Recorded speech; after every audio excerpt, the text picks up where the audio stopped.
একজন ওল্ড প্লেয়ারের মুখ থেকে এই কথাটা তখনই বেরোয় যখন সে তার স্কিলকে হারিয়ে ফেলে। যেই পুরানো প্লেয়ারের গেম প্লেটা দেখে আজ তোমরা হাসছো, এমন একটা সময় ছিল যাকে কাস্টম খেলার জন্য সর্বপ্রথম হায়ার করে নিয়ে যাওয়া হতো। যেই পুরনো প্লেয়ারটার গেম প্লে দেখে আজ তোমরা হাসছো, একটাবার খোঁজ নিয়ে দেখো সেই প্লেয়ারটার গেম প্লে দেখেই একটা সময় অনেক মানুষ গেম খেলা শিখেছে।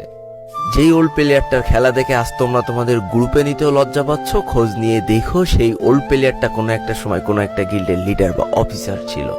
যেই ওল্ড প্লেয়ারটা আজ তোমাদের রিভাইভ দিতে যেতে ভয় পাচ্ছে, মনে রেখো একটা সময় ছিল যখন এই প্লেয়ারটাই পুরো মাঠ একা ফাঁকা করে বুয়া নিয়ে আসতো।